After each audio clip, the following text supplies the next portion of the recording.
manggilnya apa? Dokter apa dong ini ya? Dokter Enrico. Ian Rico ya berarti keseluruhan ya. Dokter Yon aja, Dokter Yon. Dokter Yon. Ian Rico boleh. ya. Aku merasa deket akrab banget jadi Dokter Rico gitu ya. Boleh. Lebih enak ya. Dok, apa kabar dok? Sehat dok? Alhamdulillah baik. Baik ya dok ya. Sehat. Oke. Ini mungkin jadi pertanyaan banyak happy listener juga sebenarnya. Apa yang dimaksud dengan rehab medik itu seperti apa gitu kan? Jujur ya Nova aja belum tahu loh dok sebenarnya dok. Boleh Ya, dijelaskan dok? Oke, baik ya. Ya sebetulnya sih rehab medik KFR, kedokteran fisik dan rehabilitasi ya. Memang sih pada awalnya dulu di Indonesia ini kan yang lebih dikenal dengan nama rehabilitasi medik. Oke. Jadi, spesialis rehabilitasi medik atau kita singkat dengan SPRM. SPRM ya. Oke. Tapi lebih kurang sekitar 6 tahun yang lalu itu sebutan gelar SPRM ini, spesialis rehab medik ini, itu sudah diganti di Indonesia menjadi SPKFR. Artinya spesialis kedokteran fisik dan rehabilitasi. Gitu. Nah itu sama yang di bawah naungan dari IBI, tetapi khusus naungan dari Perdosri. Ya. Berarti ini ada hubungannya sama kecelakaan terus ya dok? Benar nggak sih? Ya, kalau rehab medik ini sebetulnya kasus-kasusnya sih bervariasi, ya. Termasuk yang tadi yang kecelakaan tadi ya. Tetapi kan agak luas ya. Jadi pasien itu mulai dari lahir sampai pasien usia lanjut. Itulah pasien rehab medik. Nah, salah satu kasusnya yang dirujuk ke kita itu adalah kasus-kasus cedera, kecelakaan, nyeri dan sebagainya. Ya. Itu salah satunya adalah pengertian dari rehab medik itu sendiri. Nah, kalau tim rehab ini ada dong dok? Maksudnya seperti apa ya? Atau ini ada beberapa banyak juga gitu? Ya. Sebelumnya mungkin saya akan tambahkan lagi ya bahwa rehab medik itu kan suatu cabang ya dari ilmu kesehatan atau ilmu kedokterannya. Dia tuh lebih fokus ke mengupayakan itu pelayanan kesehatan terhadap gangguan fisik biasanya ya dan fungsional yang diakibatkan oleh keadaan ya atau kondisi biasanya disebabkan oleh karena penyakit ataupun cedera tadi ya. Nanti dengan panduan melalui intervensi medik, keterapian fisik. Sehingga nanti diharapkan tercapainya suatu kemampuan fungsi yang optimal. Itu dari rehab medik. Nah, kalau kita berbicara mengenai rehab medik itu memang tim ya, tim. Jadi ada beberapa tim. Tapi memang tim itu adalah ada satunya itu adalah fisioterapi. Nah, tim fisioterapi ini adalah salah satu tim yang paling banyak dibutuhkan dari tim-tim yang lainnya. Sepertinya gitu ya dok. Emang paling banyak dibutuhkan soal fisioterapi ini. Terus dok gimana dok?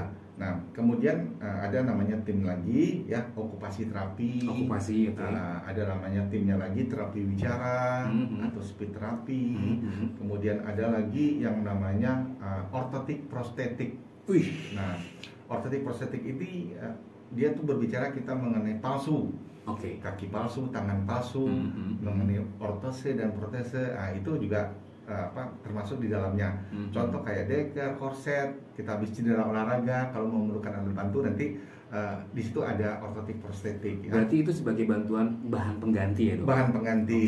Nah itu. Nah kemudian nanti kalau kita berbicara lebih luas lagi seperti di rumah-rumah sakit ya, nanti ada namanya tim social worker. Apa tuh dok? Nah, tim social worker itu adalah gunanya untuk mengingatkan kembali ya atau kunjungan ke rumah dari tim rehab medik salah satunya untuk melihat kondisi-kondisi yang menyebabkan orang tadi itu mengenai penyakit tersebut gitu. Nah, itu ada timnya melaporkan karena rumahnya begini naik turun segala macam, kok sakit pinggang tinggal di situ, mungkin kita edukasikan ke sana gitu. Kadang suka si lutut itu bunyi kretek gitu ya. Itu biasa ya no.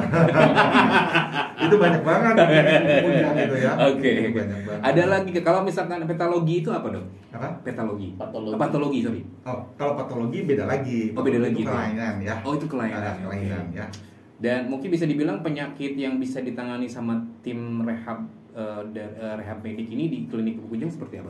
Banyak ya. Sebetulnya kalau kita berbicara kasus ya, itu banyak sekali yang ada di Bukujang. Karena Pupuk Kujang ini adalah suatu lingkungan daerah industri, ya, daerah industri.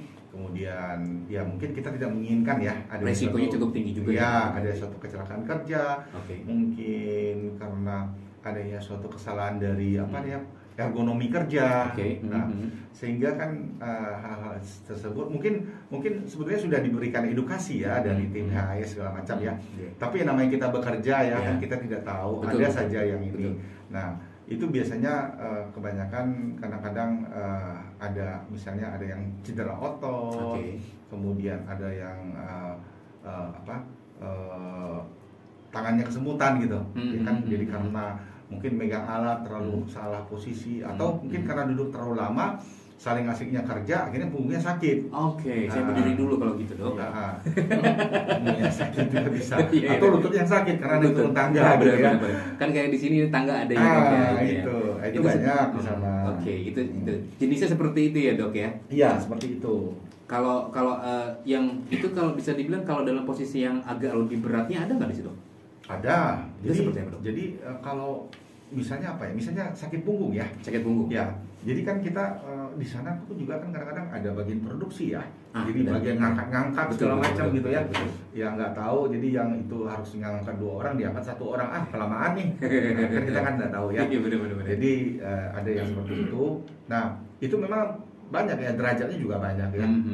Hanya mulai dari kontraksi otot saja atau spasme otot ya. Mulai dari situ sampai akhirnya sarafnya kejepit. Nah, orang kan awam bilang, kenapa Pak sakit pinggang terus? Nih sarafnya kejepit. Terus kenapa nih? Kok ini udah berobat nggak sembuh-sembuh misalnya? Terus saya udah dikasih obat, sampai udah minum obat sampai kembung perut saya katanya. Ini gimana? Kan nanya gitu ya. Nah, itu kita bisa turun di situ. Jadi kita bisa membantu. Salah satu tugas kita adalah yaitu tadi untuk mengembalikan fungsinya agar nyeri itu biar terasa hilang tanpa minum obat yang berlebihan. Kalau bisa dikarenakan rehab medik dan salah satunya ada fisioterapi nih, Dok ya. Sebenarnya kalau bisa dibilang fisioterapi itu lebih detailnya seperti apa ya, Dok ya? Ya, kalau fisioterapi mungkin kan bagian dari salah satu ya tim ya, tim dari kita. Sebetulnya mereka ini kan fungsinya adalah untuk mengembalikan fungsi ya, fungsi tubuh itu sehingga nanti tercapai pengembalian fungsi tubuh tercapai secara optimal gitu. Yang tadinya artinya ototnya ada kontraksi dengan spasme otot gitu kan. Kemudian dengan bantuan fisioterapi nanti kan di situ ada beberapa alat ya. Kita mempunyai alat, ada beberapa alat yang memang indikasinya ke arah sana gitu ya. Jadi seperti alat diatermi, kemudian juga alat stimulasi, kemudian seperti laser ya. Laser salah satu yang kita punya di Pupuk Kujang. Itu juga nanti akan kita pakai alat seperti itu. Di samping obat-obatan ya. Di samping obat-obatan. Kita ngelihat dulu kondisinya bagaimana. Kalau kondisinya pasien ini datang sudah minum obat 3 bulan nggak sembuh-sembuh segala macam, pasti saya akan bilang obat itu stop dulu. Obat itu stop dulu ya. Tapi kalau lebih spesifiknya prosesnya ini, Dok, itu kan di Kujang juga alatnya bagus-bagus ya, Dok ya. Itu prosesnya tuh kalau fisioterapi itu seperti apa? Apakah memang dipanaskan gitu kan? Kalau tadi jenisnya ada laser gitu kan ya. Nah, itu lebih detailnya seperti apa, Dok? Ya, kalau fisioterapi itu kan sebetulnya sih bukan hanya pemanasan aja ya. Jadi maksudnya bukan hanya modalitas saja kita pakai, tetapi juga kita memberikan exercise. Exercise itu apa? Misalnya kan exercise itu ya sesuai dengan apa yang dikeluhkan gitu ya? Iya, sesuai dengan apa itu kan, sesuai dengan apa penyakitnya, diagnosa penyakitnya. Karena berbeda.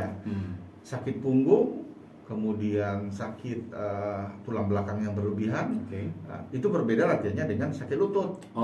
Beda lagi dengan sakit leher gitu. Nah, itu ada latihan khusus. Nah, nanti apabila pasien ini berkunjung datang ke poli rehab medik atau fisioterapi ya, itu nanti kan akan kita arahkan. Mungkin sebelumnya kita periksa dulu ya sebagai dokter, sebagai penanggung jawabnya. Nanti akan kita periksa, kemudian baru nanti kita kasihkan program. Nah, program itu apa saja, apa perlu diberikan exercise apa tidak untuk sakit ini. Kan tidak semua kasus ya, langsung diberikan exercise itu nggak boleh juga. Karena kan ada kontraindikasinya juga. Benar-benar. Karena setiap pasien itu beda-beda ya dok. Beda-beda kasus, case by case ya. Yes. Oke. Stop dulu ya dok ya. Okay. Nanti kita balik lagi. Jadi buat Habib listener, balik lagi Habib listener, masih di Habib Morning Show Rabbit Slow Mention bareng sama Nova Natra Prawira, Dogma dan juga Dr. Enrico. Yes. Dok, tadi kan masih seputar fisioterapi ternyata, dan itu pun di dalam timnya rehab medik gitu kan ya dok ya. Iya. Bisa lebih dijelasin lagi nggak dok sebenarnya dok? Seperti di sini kan banyak nih ya, timnya itu kan banyak ya dok. Salah satunya ada okupasi gitu kan ya, terus juga itu bisa diperjelas lagi nggak dok? Ya, oke. Ya, mungkin kita berbicara rehab medik dulu ya, saya ulangin lagi ya secara umum ya. Jadi rehab medik itu merupakan suatu tim ya. Tim, di mana tim itu terdiri dari fisioterapi, okupasi terapi atau terapi bicara, kemudian speed terapi, kemudian ortotik prostetik, kemudian social worker, kemudian psikologi. Bahasa satu, psikologi itu termasuk dari bagian rehab medik kalau digabung dalam satu tim. Ya, kemudian terakhir adalah perawat rehabilitasi, yang membantu dokter dalam melakukan tindakan pada saat dokter melakukan pemeriksaan dalam ruangan gitu, biasanya gitu ya. Nah, masing-masing itu perannya berbeda-beda. Nah, perannya berbeda. Contoh misalnya tadi yang utama kan fisioterapi. Ya memang sih setiap instansi rehab medik itu memang harus ada fisioterapi dulu, nggak boleh ada tim yang lain dulu. Karena apa? Karena itu utamanya fisioterapi memang. Dasarnya dari awalnya dari situ dulu deh. Ya, awalnya memang tindakan yang ada kasus-kasus yang banyak itu memang kasus-kasus yang perlu ditangani oleh fisioterapi gitu. Kemudian yang kedua baru mengikuti yang lain ya, ya seperti ortotik prostetik, kemudian okupasi terapi, ya kan, terapi bicara, speed terapi, nah, kemudian dan sebagainya gitu. Kalau mengenai fisioterapi kan tadi sudah dijelaskan ya. Kemudian okupasi terapi kan, apa itu okupasi terapi misalnya kan ya? Sebetulnya okupasi terapi itu sama sih untuk mengembangkan, memelihara dan memulihkan fungsi sih. Tapi kita ke arahnya ke ADL-nya yang ditujukan. ADL itu aktivitas daily living-nya ya, dimana nanti pasien-pasien misalnya pasien-pasiennya ada kelemahan otot misalnya. Atau stroke tadi ya kan, lemah sebelah gitu kan. Nah, untuk mengembalikan kekuatan ototnya itu kita lakukan fisioterapi dulu, sehingga ototnya bisa kembali kuat. Tapi ke arah aktivitasnya tadi misalnya dia misalnya pekerjaannya koki, sopir, atau menjahit segala macam. Nanti kita arahkan ke sana, dikembalikan lagi, diajarin cara menjahitnya, tapi sesuai dengan kekuatan ototnya. Itu fungsi utama dari okupasi ya. Nah, speed misalnya, nah sama lagi kasus stroke itu kan banyak tuh sebetulnya. Nah, kasus stroke kadang-kadang kan nggak bisa menelan, nggak bisa bicara, atau kacau gitu komunikasinya. Betul. Ya kan, ditanya A dijawab B. Nah, itu kita bisa masukkan ke okupasi terapi. Nah, tujuannya apa? Untuk mengembalikan konsentrasi ke speed terapi, maaf ya. Untuk mengembalikan konsentrasi juga bisa di situ. Kemudian melatih bicaranya lagi, mengembalikan kata-kata. Nah, sehingga komunikasinya bisa berjalan. Betul. Karena ketarik gitu ya dok ya? Iya, karena ketarik. Kejepit saraf. Iya, gangguan dari sarafnya tadi ya. Nah, kemudian masuk ke tim ortotik prostetik. Nah, ortotik prostetik itu kadang-kadang yang stroke itu ya kalau dia nggak bisa jalan kan kakinya kaku. Betul. Nggak bisa. Nanti kalau ada suatu kelainan biasanya ya, kita kan bisa bantu dengan alat bantu. Nah, alat bantu itu dari mana? Dari ortotik prostetik. Sebetulnya ortotik prostetik ini kan di pasaran kan sudah banyak, ya kan? Mau bikin korset, mau bikin protesis, kaki palsu, tangan palsu, atau segala macam ya, dekat segala macam kan sudah ada ya. Tetapi kalau kita lihat kasus per kasus, kan nggak semuanya orang itu yang udah dibikin di pasaran itu sesuai dengan kondisi sakitnya dia. Nah, itulah fungsinya ortotik prostetik itu nanti mereka buat.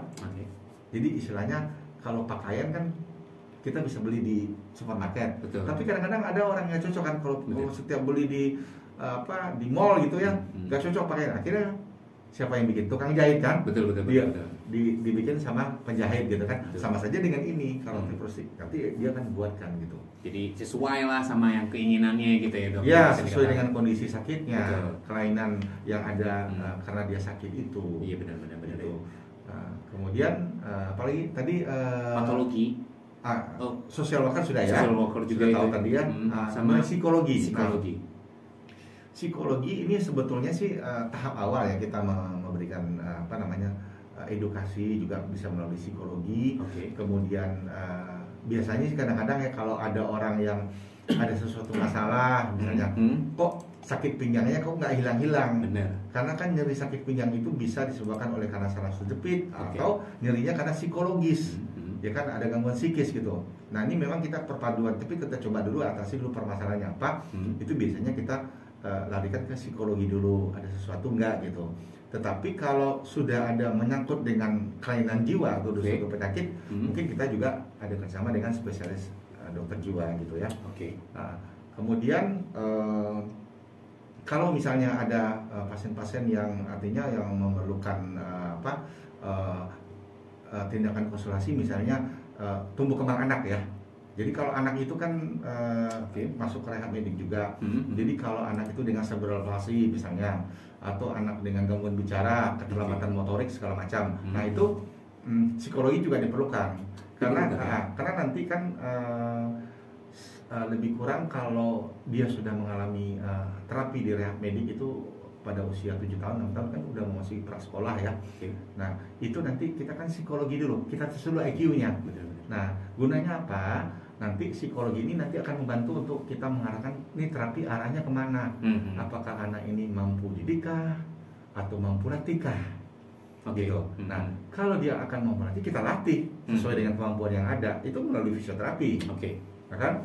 Nah, kemudian kalau dia mampu didik ya sudah kita lanjutkan pendidikannya sesuai dengan IQ-nya dia sampai di mana. Nah itu gunanya psikologi ya. Nah, jadi itulah yang kita sebut dengan tim rehab medik. Banyak juga ya berarti ya jadi memang tidak bisa diambil satu-satu sih dok ya sebenarnya gitu kan ya. Harus secara keseluruhan, tapi memang awalnya itu dasarnya atau tahap awalnya adalah fisioterapi dulu.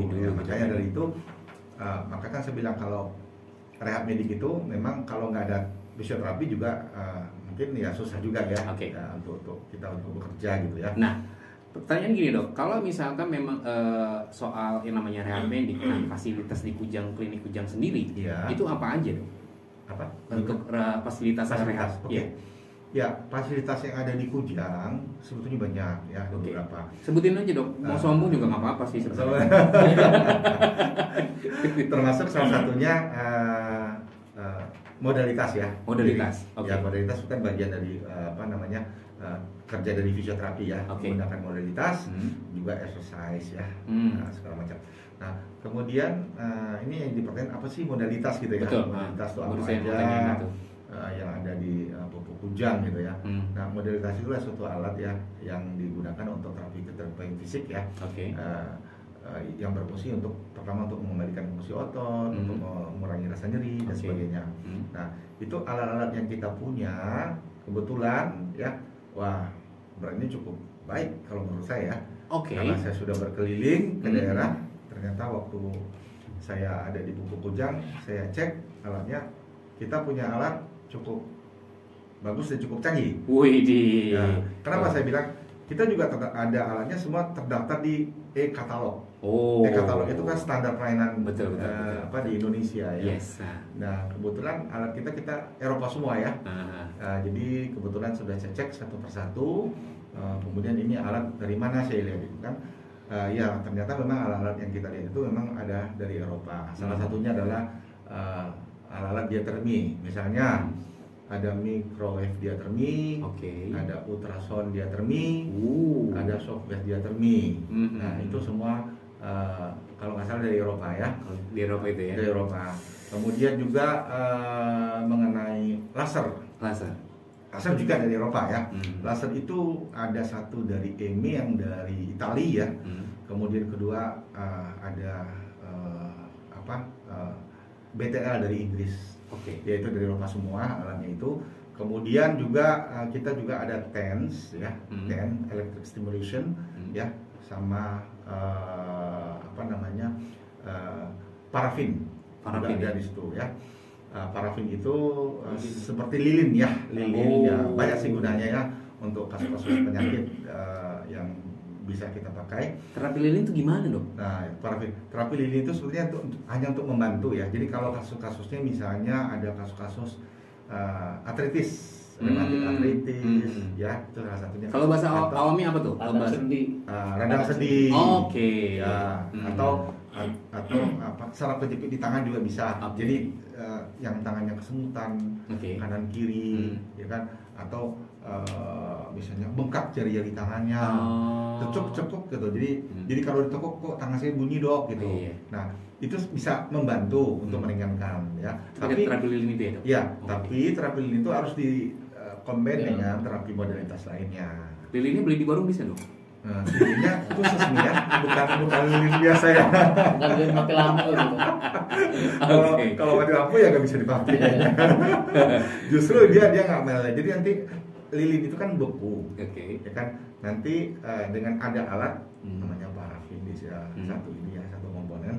Nanti memang harus dicolokkan dulu ke listrik ya, untuk mencairkan lilin itu sehingga tercapai suhu yang optimal, yang artinya yang bisa digunakan untuk terapi gitu. Nah, jadi kalau listriknya mati nggak lilinnya nggak bisa dipakai ya. Tuh, itu sebagian dari fasilitas atau alat fisioterapis yang ada di klinik Kujang Mahabilister banyak banget gitu kan. Dan kabarnya juga ada hidroterapi juga nih. Seperti apa nih dok? Oh ya, nah hidro salah satu terapi exercise yang saya bilang tadi. Oke. Ya, memang kalau yang saya lihat ya, memang kalau di Cikampek ya, nah jadi itu baru ada di buku Kujang ya hidroterapi ya. Jadi kita memang sudah merencanakan ya nanti akan ada latihan di air namanya, atau hidroterapi. Ya. Jadi maksudnya di dalam air? Iya, kita di dalam air. Latihannya di kolam renang ya. Tentunya ada bantu ya. Yang kebetulan saat ini kita sudah punya. Ada alatnya, sudah ada. Itu dari Eropa juga dong? Kalau lah standar ya. Kirain dari Eropa juga. Bukan. Kolam renang dari Eropa. Oke. Ya, nah jadi banyak kasus yang kita bisa terapi di di kolam renang. Ya, tentunya nanti kan kita akan periksa dulu ya. Sebelum masuk ke air itu tentunya ada prosedur ya. Prosedur itu harus kita lalui dulu ya. Tapi biasanya kalau misalkan ke hidro itu, dia tuh biasanya gejalanya apa tuh dok? Nah, ya itu tadi saya bilang. Jadi setelah kita lakukan pemeriksaan ya, biasanya gejalanya banyak ya. Yang paling sering yang kita temui sehari-hari itu adalah sakit pinggang. Ya, sakit pinggang itu memang sih, dok, kira-kira olahraga yang bagus itu apa dok? Saya kemarin ini kan saya tenis sama golf dok olahraganya. Jadi gimana kalau saya suruh berhenti ya saya nggak bisa dok gitu. Masa nggak ada lagi olahraga yang lain? Ya kan? Ya memang saya sudah menyarankan bahwa olahraga yang terbaik untuk sakit pinggang itu adalah latihan di air. Latihannya itu seperti apa dok? Ya, nah itu nanti kita ada gerak-gerakannya. Jadi gerakannya nggak sembarangan gerakan. Nanti kita ada tim, ada gerakannya, dan ada alat bantu tadi. Ya kan? Jadi bukan maksudnya di air itu bukan berenang berarti ya dok, yang enggak kan maksudnya, atau salah satunya bisa berenang. Kalau yang bisa berenang kita ambil maksud gerakan-gerakannya ya. Nah, jadi salah satunya itu. Jadi emang ada bukan instruktur sih, ahlinya sendiri gitu. Iya, nanti ada petunjuk, ada SOP-nya. SOP-nya seperti apa? Nanti ada SOP-nya, nanti kita berikan ke pasien ya. Nanti tentunya mungkin bahasa-bahasa yang sudah dimengerti oleh pasien ya sebelumnya itu. Kemudian kasus-kasus lutut juga ya. Yang di sana tadi sampai sakit punggung, sakit lutut juga. Kemudian jalan di air ya. Kemudian juga ada gerakan juga untuk lutut ya. Tentunya tergantung dari diagnosa ya kasusnya. Kalau punggung gerakannya seperti ini, kalau lutut gerakan seperti ini, kalau leher gerakan seperti ini, kalau ada stroke nanti ada lagi gerakannya. Nah itu banyak yang kita ambil dari terapi, manfaat dari hidroterapi ini. Keren deh pokoknya. Tapi gini loh dok, ini juga ada yang nanya nih dari happy listener juga. Namanya adalah Sandi. Sandi, dok, aku mau tanya, apakah cedera otot atau cedera otot sobat itu bisa di fisioterapi? Ya, jawabannya bisa sekali. Oke. Ya kan? Cedera otot tuh gimana sih, Dok? Ya, sebetulnya banyak ya. Jadi cedera otot itu kan sebetulnya sih banyak penyebabnya. Ya, biasanya kalau cedera otot itu biasanya ya karena olahraga ya kebanyakan ya. Jadi kebanyakan karena olahraga atau karena trauma juga bisa sebetulnya. Tapi kalau yang kasus-kasus di kujang itu kalau yang lebih banyak sih biasanya karena olahraga ya. Karena olahraga, mereka sering olahraga atau juga karena jatuh juga bisa ya. Ya. Cedera otot nanti kan kita nilai dulu ya, cedera otot itu yang bagaimana ya kan. Jadi nanti ada yang cederanya bisa mengenai otot ataupun tendonnya atau mengenai ligamennya yang mana. Nanti kan kita periksa. Atau kadang-kadang orang kan istilahnya, "Dok, tadi saya kesleo." Ya kan? Nah, kesleo. Oh, kesleo. Kenapa kesleo? Jatuh, Dok, dari tangga. Atau habis football, sepak bola atau habis tenis, futsal gitu. Main catur ya, Dok ya? Iya, main catur. Kan main catur berat-berat tuh angkat itu. Catur Nova itu. Catur kan ngangkat benteng, kuda, berat-berat itu. Akhirnya bisa. Kalau terlalu banyak angkat apa cedera ototnya? Ya otot di bahu. Nah, kita bisa ada terapinya. Nah, itu ya banyaklah istilah-istilah yang kemarin istilah medis ya, yang disebut. Makanya kita mesti periksa dulu cedera ototnya apa dulu yang kena gitu, ligamennya atau otot tendonnya. Ya, kalau misalnya nih ada yang habis main bola misalnya, sepak bola, yang misalnya, atau tenis, bulu tangkis biasanya. Nah itu biasanya yang cedera itu kan lututnya. Nah kita lihat kalau kadang-kadang lututnya kena, itu apanya yang kena nih? Otot, ligamen, sama itu tadi. Nah itu penanganannya beda-beda, beda-beda penanganannya. Mulai dari robekan ligamennya, mulai dari putus ligamennya atau ototnya yang sobek segala macam gitu kan. Tapi tetap kita bisa tangani. Nanti tim fisioterapi akan akan membantu untuk kasus-kasus seperti itu. Gitu. Siap. Ini bukannya nggak mau lagi membacakan pertanyaan, sebenarnya waktunya udah mepet banget juga ini kita. Serius. Jadi yang paling penting adalah sekarang saya mau tanya sama Dokma bentar ya, dokter. Dokma, untuk promo fisioterapi sendiri yang ada di Klinik Ujang seperti apa atau berapa harganya, Dok? Boleh dikasih tahu, Dok? Oh iya, ya kita ada beberapa promo fisioterapi ya, dan kayaknya memang kita promo tuh sampai akhir itu akan tetap berjalan nih. Ini buat para rekan-rekan semua listeners, buat masyarakat Karawang, Cikampek dan sekitarnya. Pokoknya kita sehat bareng-bareng, makanya untuk itu kita Klinik Ujang always promo sampai akhir tahun. Wih, jadi promo terapis sih saya bilang apa?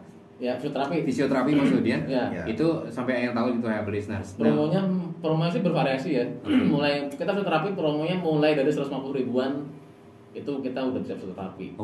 Jadi nanti ya 100 ribuan nih, serius nih? 150 ribu kita udah bisa. 150 Nanti ada beberapa itemnya sih. Nanti tergantung apa cederanya, masalahnya apa kan yang pasti itu. Terus yang kedua, jadi di fisioterapi ini kita tuh nggak cuman orang yang kan kadang-kadang berpikir tadi dokter Biko sampaikan bahwa fisioterapi itu hanya buat orang yang cedera olahraga atau kayak case-case kecelakaan kerja ya kan, sini banyak industri gitu kan.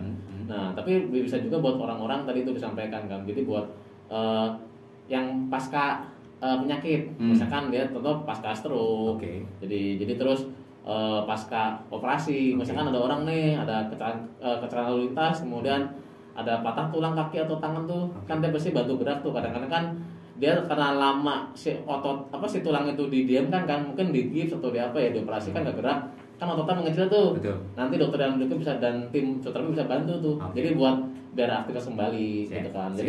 Jadi mungkin aku lebih jelaskan bahwa nggak cuma hanya karena kalian misalkan olahraga cedera fisioterapi, terus kalau yang sakit gimana ya, nggak semua sama kok. Jadi case-nya sama. Jadi yang kan sekarang banyak nih yang pasca stroke kan, kadang-kadang suka keluarganya bingung nih nanti dibawa kemana ya kan, terus diurut-urut segala macam. Sebaiknya sih kalau menurut kita mah nanti kita ke Klinik Ujang buat fisioterapi, jadi lebih tepat gitu loh. Jadi kadang-kadang kalau kita ke orang-orang yang ditarik-tarik segala macam itu kan malah bikin cedera baru, cuman masalah lamanya nggak terselesaikan gitu loh guys gitu. Jadi kita harus menjurus sama benar-benar yang pada ahlinya itu. Iya, ya. jadi kan sudah jelas itu kan ada.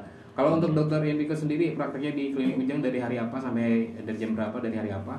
Ya, kalau untuk jadwal praktek, saya kan Senin, Rabu, Jumat. Oke, Senin, Rabu, Jumat ya. Mulai jam 9 ya, sampai selesai sampai jam 12. Tapi kadang-kadang 12 malam, Dok. Oh, 12 malam. Tapi kadang-kadang saya kan toleran ya. Jadi kalau memang masih ada pasien dan jadwalnya, kita akan kerjakan sampai selesai. Mau jam berapa? Jadi kita prinsipnya melayani. Oh, asik. Tapi sebenarnya waktu 1 jam itu nggak cukup dong ngomongin soal fisioterapis. Nanti kita bahas lagi ya, Dok ya. Ya. Boleh, Dok. Baik, Dok, ya. boleh nggak, Dok? Boleh. Okay. Nanti next week nanti kita atur lagi. Kan ini kita masih pembukaan nih. Maksudnya nanti kasih pengertian ke teman-teman fisioterapi itu apa gitu. Nanti nextnya kita lebih bahas case per case. Iya, benar. Jadi radang sendi gimana nanti back pain apa gitu. Nanti pokoknya kita buat teman-teman sekalian lebih listener, kita always kita akan jelaskan sampai detail. Siap. Dan yang terakhir untuk misalkan ada pasien yang mau telepon ke klinik, boleh kasih tahu nomor teleponnya berapa, Dokma, atau mau ke Dokter Enrico misalkan nomor teleponnya. Jadi aku mau ketemu sama Dokter Enrico nih, aku harus daftar dulu apa seperti apa gitu kan ya, teleponnya kemana gitu kan, atau telepon pribadi bisa nggak? Ya kalau ada tahu nomor teleponnya sih nggak apa-apa ya, Dok ya. Jadi nanti teman-teman nanti kalau yang untuk Dokter Enrico nanti kita kasih khusus untuk tim fisioterapinya langsung ya. Jadi nanti kan nanti kita juga nanti di klinik kita ada program pemantauan, Dok. Jadi nanti pasien-pasien yang bisa di klinik nanti kita akan kita follow up. Contohnya misalkan dia di fisioterapi nih, kan nanti kan mungkin dia butuh berapa kali kan. Betul. Kan nggak harus hanya sekali. Nanti kita akan maintain, kita follow up every day seperti apa dia daily reportnya. Nanti bisa ngubungin ke nomor ini guys, nomornya disimpan ya guys. Asik, nomornya disimpan nih guys nih. Listener, catat nomornya biar kamu juga di situ ada konsultasi juga nggak sih? Nggak apa-apa, nanti di sini makanya bisa nanya dulu kok. Nanti kan begini, maksudnya Dokter Enrico kan memang Senin, Rabu, Jumat, tapi di hari lain pun mereka bisa ke sini kok. Nanti akan dibantu tuh nanti buat untuk keluhannya apa? Nanti kan nanti ketika mereka ketemu Dokter Enrico sudah jelas nih ada kalau kita ada penjelasannya misalkan. Dokter, berarti ibu ini kemarin konsul di hari ini ya, nanti sama tim mau begini nanti tinggal lebih cepat. Oke. Berapa, Dok, nomornya? 0818 0818 0942 0942 2021 tuh ya, bisa catat ya. Itu langsung nomornya tim fisioterapi ya guys. Fisioterapi, nanti kalian bisa langsung direct langsung buat komunikasi. Oke. Sekali lagi, Dok, nomornya berapa? 0818 818 0942 0942 2021 ya, listenernya. Jadi dicatat nomornya. Kalau kamu mau fisioterapi ke klinik Pupuk Ujang, langsung teleponnya di 0818094222021. Oke. Dokter, terima kasih banyak udah sharing sama kita. Dokter Enrico, Dokma juga terima kasih banyak. Yang jelas ini waktunya sedikit banget. Nanti kita bakal schedulein lagi soal kasus per kasusnya seperti apa. Oke, happy listener, thank you banget udah stay tune happy morning. Saya Tino Pernata Pramil pamit and always feel the habit. Assalamualaikum.